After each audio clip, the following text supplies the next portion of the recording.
O Senhor esteja convosco. Ele está no meio de nós. Proclamação do Evangelho de Jesus Cristo, segundo João. Glória a vós, Senhor.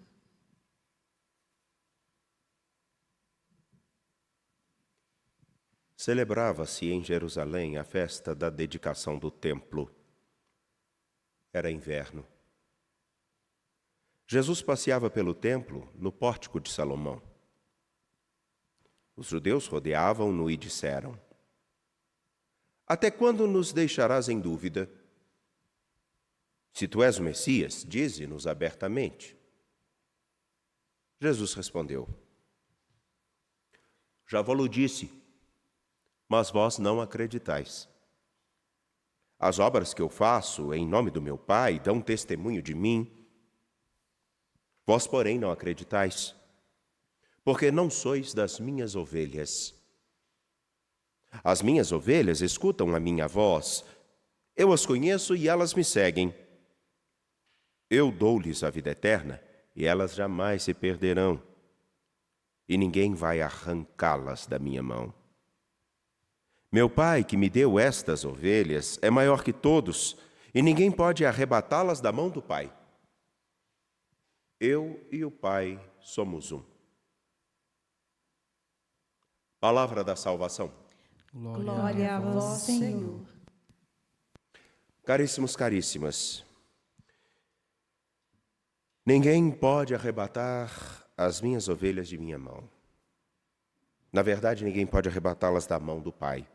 E eu e o Pai somos um. Fala de Jesus extremamente singular.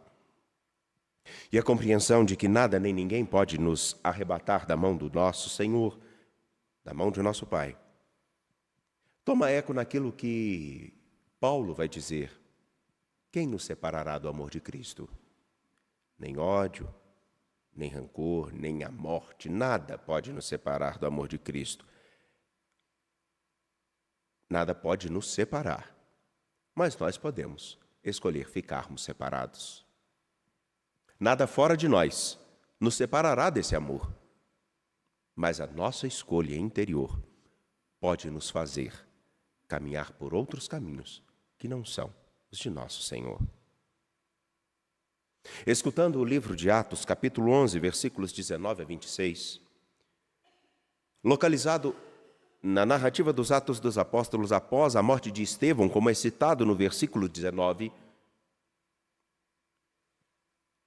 percebemos que todos os discípulos se espalham pelo meio do mundo.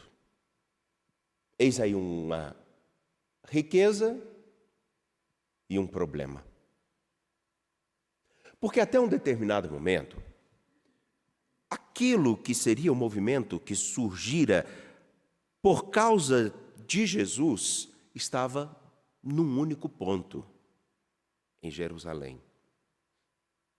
Com a morte de Estevão, esse problema é ampliado, porque ele sai de Jerusalém e vai para outros pontos do então mundo conhecido.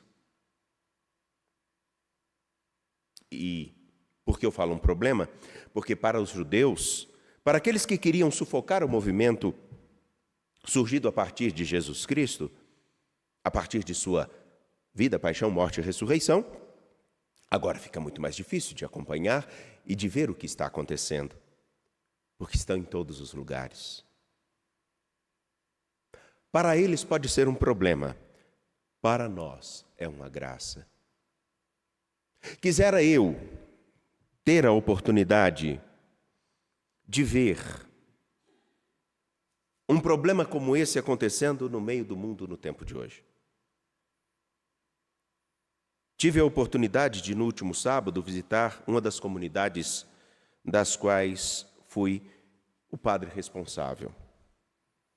E me lembro que eles que hoje, inclusive, celebram nessa comunidade seu padroeiro, Nossa Senhora de Fátima, me lembro que eu fiz a seguinte pergunta no final da celebração, a partir da liturgia de domingo, que era: as pessoas que se encontram conosco, elas se encontram com a presença de Jesus ou elas se encontram com outra presença.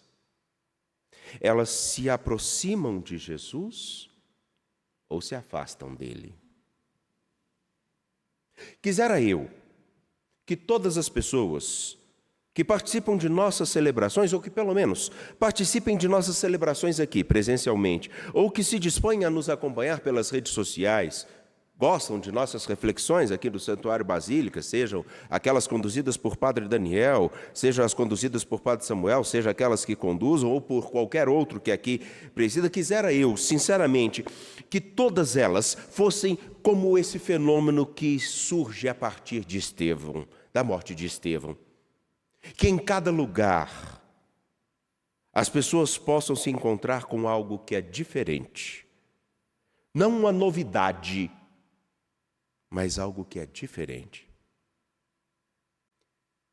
Diferente de todos os outros que falam sobre Deus. Completamente diferente de todos os outros que citam Jesus Cristo. Mas que todos fizessem com que aquilo que é dito sobre Barnabé ao chegar em Antioquia fosse uma realidade presente.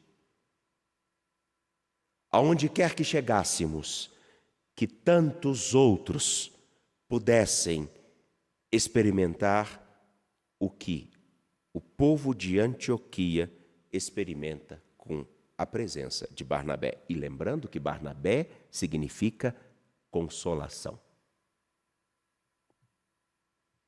Quisera eu que todos nós pudéssemos fazer do lugar aonde nós habitamos, onde trabalhamos, estudamos, quisera eu que cada lugar no qual existe um cristão, um batizado, quisera eu que aonde estivesse um católico,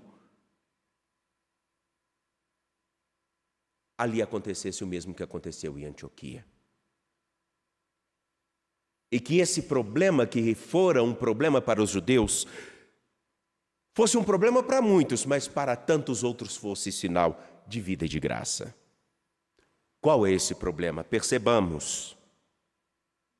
Muitas pessoas acreditaram no Evangelho na região de Cirene, de Chipre, em Antioquia. Aqueles homens que fugiram de Jerusalém para não serem mortos, eles se espalham por tantos lugares e levam a presença de Jesus Cristo aonde eles estão. E de tal modo que no versículo 22 vai ser dito: a notícia chegou aos ouvidos da igreja que estava em Jerusalém. Então enviaram Barnabé a Antioquia. Enviaram a consolação a Antioquia. E a consolação era a presença de alguém que era bom, nutrido do Espírito, portanto bom, e que tinha como função principal, como missão primeira de sua vida, fazer com que o Senhor fosse encontrado. Ele vai a Antioquia e vê o quanto que a graça do anúncio de Jesus Cristo realiza no meio de todos aqueles homens, de todas aquelas mulheres. E os incentiva a permanecerem fiéis no Senhor com firmeza de coração. Permanecer fiel, observando aquilo que receberam, vivendo a palavra em comunidade, nutridos pela tradição, fiéis ao que o Senhor nos deixou como mandamento, que mais à tarde poderemos aprofundar, e fazer com que tantos outros possam se encantar por Jesus Cristo, não porque citam as Escrituras, mas por uma única coisa, porque eles tinham algo que era o diferencial do que até então era falado sobre Deus. O diferencial daquilo que era falado sobre Deus, que há uma grande diferença. Falar sobre Deus, citar a Deus, e uma coisa que é fundamental, falar em Deus. Barnabé, que era um homem bom, cheio do Espírito e de fé, ele confirma os homens no seguimento a nosso Senhor Jesus Cristo e os instrui a permanecerem firmes, fiéis, e fazerem com que aquilo que era dito sobre Deus se torne uma conduta, um modo de viver. O que é bem diferente do que escutavam até então. Porque há muitos que citavam a Deus, mas poucos assumiam viver em Deus, ou seja, mergulhados nele, com um único horizonte, com a única vida, com o mesmo destino, concretizar na sua história aquilo que o próprio Senhor lhes proporcionara. E isso faz com que eles, diferente dos judeus, comecem agora a ser distinguidos como cristãos. Não foram os discípulos de Jesus que se autodenominaram cristãos. As pessoas começaram a perceber, olhe, aquele grupo, eles falam, mas eles falam de um modo que não é como aquele outro. Eles são os seguidores do Cristo. Eles não são como os outros, eles são diferentes. Não é uma novidade.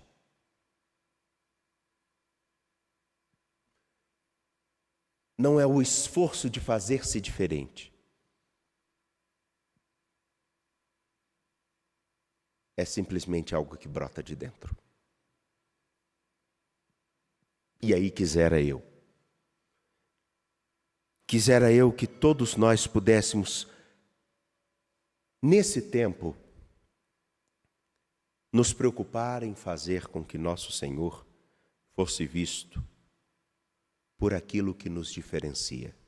Não as novidades, não as pirotecnias, não as ideologias, seja elas quais forem. E muito me agrada, deixe-me falar uma coisa, só uma partilha aqui, tem me agradado bastante algumas repercussões sobre os discursos do Papa Leão XIV. Eu não sei se muitos têm têm tido essa noção. Tenho percebido, e aí, muito interessante, eu tenho percebido que nas vertentes mais conservadoras, partidos, e nos outros partidos mais revolucionários ou ligados a uma percepção mais progressista, têm ficado um pouco incomodados. Porque Leão não tem dito aquilo que muitos esperam. E eu acho isso fabuloso. O porquê? Porque não é o fato de falar algo que agrade a um grupo ou a outro.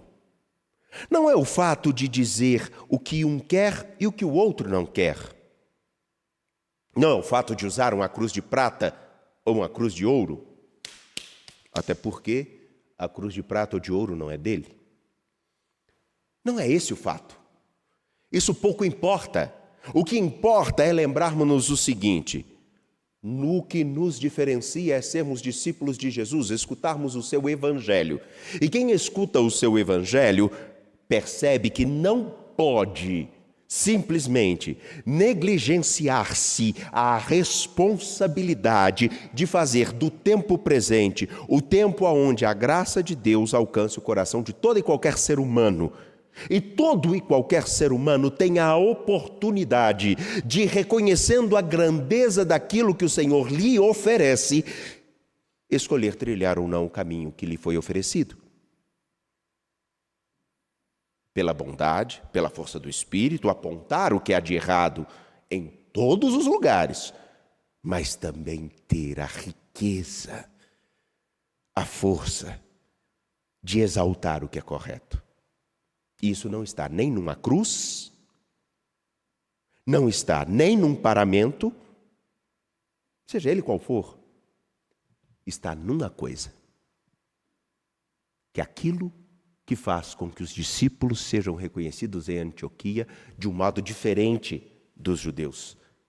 Aquilo que realmente diferencia uma pessoa boa de uma pessoa falsa. Aquilo de quem precisa ser diferenciado o teatro da conduta correta e da convicção. Aquilo que se chama caráter.